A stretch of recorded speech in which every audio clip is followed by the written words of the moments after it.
Hello everyone and अस्सलाम वालेकुम and welcome back to the new vlog. तो यार क्या हाल चाल है आप सबका? ठीक है, अल्हम्दुलिल्लाह मैं भी बिल्कुल ठीक हूँ। तो यार आज की वीडियो सिर्फ इस टॉपिक पर है कि जब लास्ट व्लॉग में, ये जो पिछला लास्ट व्लॉग गुजरा है, इसमें हमारे साथ जब हम लाहौर पहुँचे थे तो क्या हुआ था। मैंने आपको कहा था कि इसके ऊपर मैं एक प्रॉपर वीडियो बनाऊंगा, तो वो यही वीडियो है। अभी तक जिस चैनल को सब्सक्राइब नहीं किया वो सब्सक्राइब कर ले, बेल आइकन को लाजमी दबा ले ताकि आने वाली सारी नोटिफिकेशन आपको मिल सकें। तो यार बात इतनी सी है कि लास्ट जो हमारा टूर गुजरा है लाहौर का, इसमें हम जा रहे थे रायमंड। अच्छा, पहले तो हम यहाँ से जा रहे थे, एक मरतबा पुलिस वाले ने रोका, पंजाब पुलिस, और उन्होंने इंस्पेक्शन की गाड़ी की। कोई इशू नहीं, एक मरतबा नहीं, दो मरतबा नहीं, जितनी मरतबा मर्जी करें। उनके पास ये अथॉरिटी है चेक करने की, उनकी ड्यूटी है कि गवर्नमेंट ने उनकी ड्यूटी लगाई हुई है चेकिंग करना, ज़रूर करें। उन्होंने असला चेक किया और गाड़ी की चेकिंग की, हम सब की चेकिंग की, कोई इशू नहीं। आगे निकले, हम मोटरवे के पास पहुंचे, वहाँ दोबारा हमारी चेकिंग हुई, सेम, कोई इशू नहीं। ये तो अच्छा है, उल्टा जो चोर होते हैं वो पकड़े जाते हैं। ये तो अच्छा होता है कि जो चोर होते हैं वो, उनकी शक्ल पे ऐसा कुछ नज़र आ जाता है उनको, जो पकड़े जाते हैं।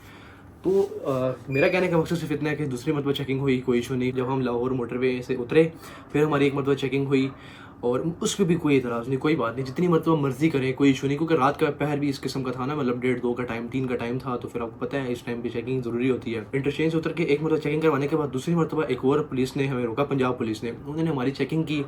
उन्होंने पहले, उनका रवैया से मैं बता रहा हूँ, बाकियों का रवैया भी इसी तरह ही था, लेकिन उन्होंने, उनका तरीका कुछ अजीब ही था बात करने का। उन्होंने, मतलब हम उतरे हैं, रवैया सबका बुरा था। इन तीनों जो पहले 3 मरतबा हमने चेकिंग करवाई, उनका भी बुरा था, लेकिन उनका ये था कि चेक करके ठीक है सर, ठीक है, इस तरह करके ना उन्होंने छोड़ दिया। चौथे उन्होंने, सबसे मेन प्रॉब्लम थी उनका था कि जब लाहौर की इस्लामाबाद की गाड़ी लाहौर इंटरचेंज से उतरी है ना, तो उन्होंने ऐसे हमें, मैं खुद भी ये चीज़ मैंने रियलाइज़ की है कि ऐसे पहले तो ऐसे गाड़ी को देखे हैं, बंदे देखे हैं, जब नंबर पे नज़र पड़ी है ना, तो उन्होंने गाड़ी साइड पे लगवा ली। बुरा लगता है भाई, आप लोग भी जानते हो यार। और उनका तरीका क्या था बात करने का, आ जाए इधर, आ जाए इधर, आ जाए। शीशा नीचे किया, कहते हैं कि आप कहाँ से आ रहे हैं। हमने कहा रावलपिंडी से। उन्होंने गाड़ी साइड पे लगा दी।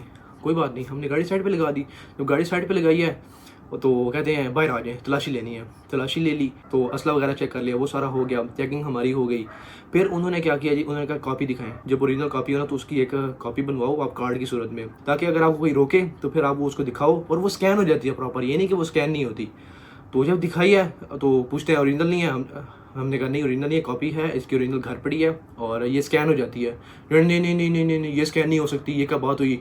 मतलब उनको सिर्फ मौका चाहिए पकड़ने के लिए, रोकने के लिए, किसी को भी, सबको ऐसे ही उन्होंने तंग किया हुआ था लोगों को। वहाँ पे खड़ी हुई थी 1-2 गाड़ी और भी, वो भी इसी तरह कोई और नंबर था जिनका लाहौर नंबर नहीं था। फिर उनका तरीका क्या था, आपकी गाड़ी बंद हो गई है, चाबी ले लें, गाड़ी साइड पे लगा दें, गाड़ी को उठाने भेज दें।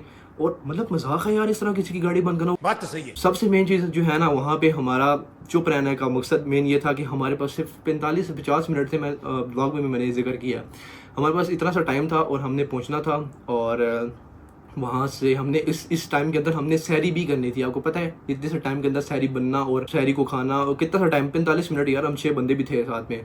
तो इन्होंने क्या किया जी, नहीं जी नहीं, गाड़ी साइड पे लगा दें, बस बंद होगी गाड़ी, आपकी चाबी ले लें। दूसरा पता नहीं कोई ऐसा जो था, मुझे अब नाम नहीं सही याद, लेकिन उसकी पिक्चर है, मैं यहाँ पिक्चर उसके साथ लगा देता हूँ, आप देखना कि वो बंदा था। और वीडियो ना बनाने की मेन रीज़न ये थी क्योंकि कैमरे को देखो तो ये और हीट अप हो जाते हैं। बात तो सही है। अगर हमारे पास वहाँ पे टाइम होता तो फिर ये याद रखते एक मरतबा जिन्होंने रोका था, जो भी पुलिस वाले थे, कि किस गाड़ी को हाथ डाला। और इनकी सारी, वो जो इनका मेन अफसर था ना, मुझे उसके अल्फाज नहीं भूलते, जिस ट्यून से, जिस तरीके से उससे बात की थी, उसने कहा था कि जी गाड़ी साइड पे लगा दो, बस इनकी चाबी ले लो, गाड़ी बंद होगी है, सोमवार वाले दिन इनकी गाड़ी आके जो है ये छुड़वा लेंगे।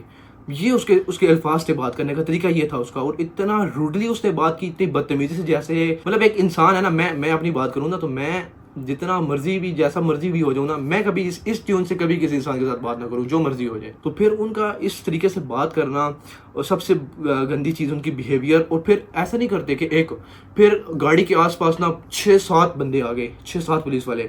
ऐसा लगता है जैसे गाड़ी इश्तिहारी गाड़ी है और आसपास आके जमा कर हो जाना, और डिग्गी खोलें, दरवाजे खोलें, दरवाजे खोल दिए, डिग्गी खोल दी जी, और लाइटें मार के चेक कर ले। चेकिंग का मुझे कोई इशू नहीं है, हम में से किसी को चेकिंग का इशू नहीं था, लेकिन जो उसका बिहेवियर था बात करने का, जो उसकी ट्यून थी, जिस भाई के नेम पे गाड़ी थी वो भी भाई गाड़ी के अंदर मौजूद थे, भाई गए हैं, फिर भी उसने मतलब मुंह ऐसे कर खड़ा हुआ। और सिर्फ इसके पीछे उनकी रीज़न क्या थी कि किसी तरीके से पैसे बने। अगर ये कॉपी ओरिजिनल भी हमारे पास उस टाइम पास होती ना, तो फिर भी उन्होंने कोई ना कोई इशू बना लेना था। मेरे पास कोई अल्फाज नहीं है। उनको मेन चीज चाहिए थी पैसे, उन्होंने कोई ना कोई रीजन निकाल लेनी थी कि हमें पैसे किस तरह मिलेंगे। तो फिर साथ ही 2 से 3 मिनट के बाद उनका जो मेन बंदा था, जो बदमाशी कर रहा था, वो जी 7,000 रुपये दे दो। वाह जी वाह। सारा उनका मकसद था कि किस तरीके से पैसे आ जाएं। जब 7,000 रुपये की उन्होंने डिमांड की, मैंने कहा कोई 7,000 रुपये ये वाला मजाक नहीं है, हमारे पास टाइम नहीं है, तो जाने दें फिलहाल बाकी बात, क्योंकि टाइम इस कदम का शहरी का था, फिर क्या किसी को कॉल करनी या किसी के साथ बात करवानी।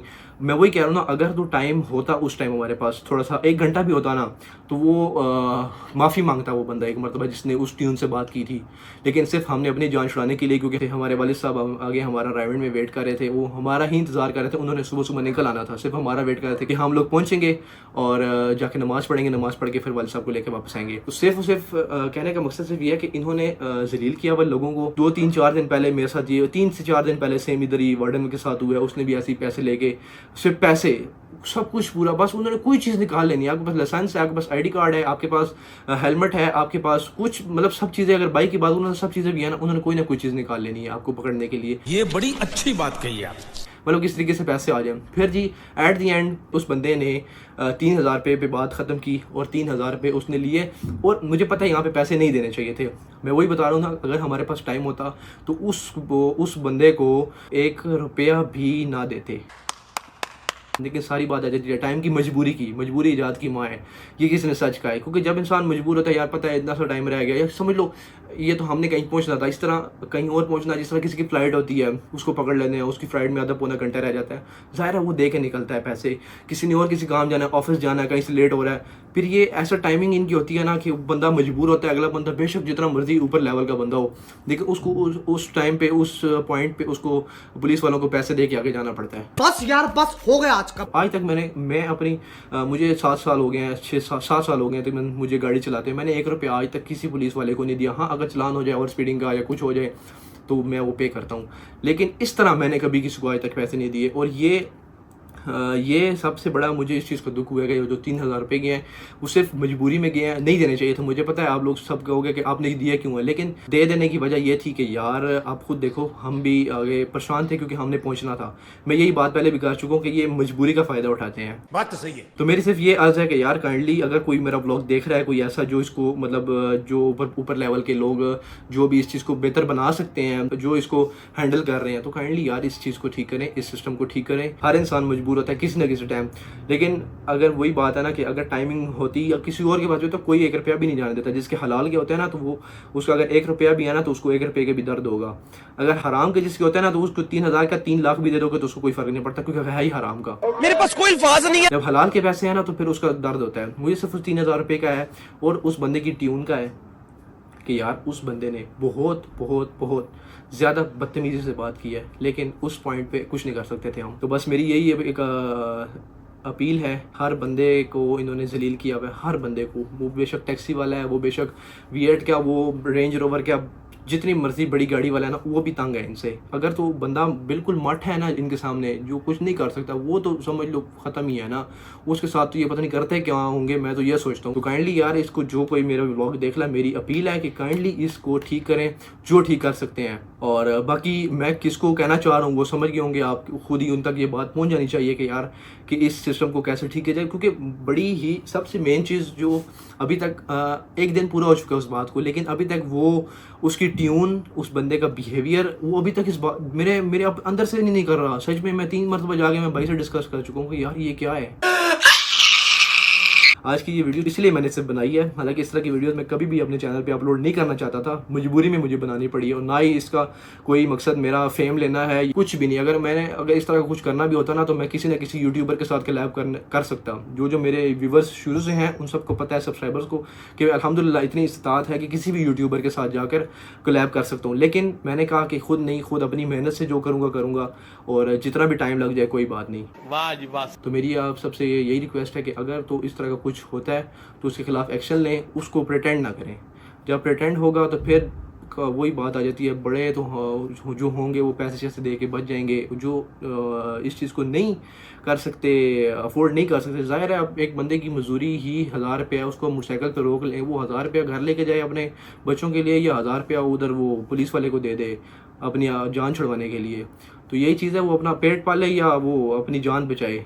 तो वही सारी बात आ जाती है जान बचाने वाली, फिर वो उसको दे के जाना ही पड़ेगा। मैंने आज तक कभी इस तरह की वीडियो अपने चैनल के ऊपर अपलोड नहीं की, और ना ही करना चाहता था, लेकिन बस एक मजबूरी में मुझे करनी पड़ी, क्योंकि मुझे ये चीज़ इतनी ज़्यादा बुरी लगी, इतनी ज़्यादा बुरी लगी ना कि मतलब वो मैंने आपको पहले भी ये जिक्र किया कि मेरे अभी तक वो अंदर से ही नहीं निकल रही वो वाली बात, उसका वो बिहेवियर, उसका रवैया। तो सारी बात इस चीज़ की है कि यार जब भी इस चीज़ को देखें उसको उसके खिलाफ एक्शन लें, ना कि उसको प्रिटेंड करें। सब्सक्राइब कमेंट शेयर मस्ट कर देना, मस्ट। और आज चांद रात है, चांद रात वाले दिन इस टाइम अभी 12 बज रहे हैं और मैं अभी बैठ के ये वीडियो बना रहा हूँ, सुबह ईद है।